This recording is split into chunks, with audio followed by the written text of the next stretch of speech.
The most important battle you will ever fight is not against the world outside you. It is the battle between what happens to you and how you respond. Every day, thousands of thoughts pass through your mind. Some inspire you, some frighten you. Some remind you of past mistakes. Some create problems that have not even happened yet. And the dangerous part is not that these thoughts appear. The dangerous part is believing that every thought deserves your attention. A thought says, "You are not good enough," and you believe it. An emotion says, "React now," and you obey it. A memory says, "You failed before," and suddenly the past controls the present. But one of the greatest discoveries in psychology is this: you are not your thoughts. You are the person who observes them. During one of the darkest periods in human history, psychiatrist Viktor Frankl discovered something about the human mind that changed psychology forever.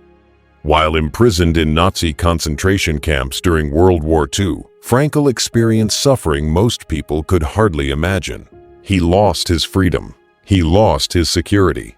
He lost people he loved. But he noticed something extraordinary. Even when everything external was taken away, there was still one thing that remained: the ability to choose his inner response. Later, in his book Man's Search for Meaning, Frankl explained that between a situation and our reaction, there is a space. And inside that space is our freedom. That small space is where self-control begins. Modern psychology has discovered something similar.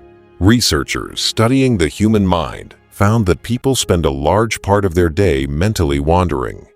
The mind travels into the past, replaying conversations and mistakes. Or it travels into the future, creating fears about things that have not happened. This constant mental movement can make people feel disconnected from their own lives. They are physically present, but mentally somewhere else. And when people try to force unwanted thoughts away, something surprising happens. The thoughts often become stronger. Psychologists call this the rebound effect.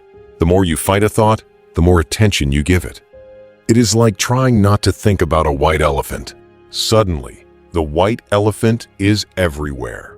The solution is not to fight every thought. The solution is to change your relationship with thoughts. This idea has existed for centuries in Eastern philosophy. In Japanese Zen traditions, there is a concept called mushin, often translated as no mind. But it does not mean having no thoughts. It means having a mind that is not trapped by thoughts. A skilled martial artist does not become calm because nothing happens. They become calm because they have trained themselves not to be controlled by everything that happens. The mind can produce fear. The mind can produce doubt. The mind can produce anger. But you do not have to become those things. The Roman philosopher Marcus Aurelius understood this thousands of years ago. As an emperor, he had enormous power, but he knew the greatest challenge was not controlling an empire. It was controlling himself. He wrote, "You have power over your mind, not outside events. Realize this, and you will find strength." The lesson is simple. You cannot control every event. You cannot control every person. You cannot control every thought that appears. But you can train your response. Imagine someone sends you an angry message. The automatic reaction is immediate. Your body becomes tense. Your mind creates an argument. You want to respond with the same anger, but then something changes. You pause. You notice the emotion. You notice the thoughts. You create distance. That distance is the space Frankl described. And inside that space, you have a choice. You can react, or you can respond. The difference between these two actions can completely change your life. This is what another Japanese concept, fudoshin, represents. An unwavering mind, not a mind that feels nothing. A mind that feels everything, but is not controlled by everything. Anger appears. Fear appears. Anxiety appears. But they are temporary states. They are clouds passing through the sky. The cloud is real, but the cloud is not the sky. Your emotions are real, but they are not your entire identity. Neuroscience also supports the idea that the mind can be trained. The brain changes through repeated experience. Attention, emotional regulation, and self-control are not fixed qualities that some people are born with. They are abilities that can become stronger through practice.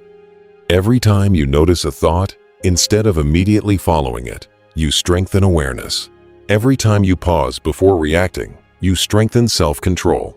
Every time you return to the present moment, you train your mind. The goal is not to create a perfectly quiet mind. A completely silent mind is not the goal.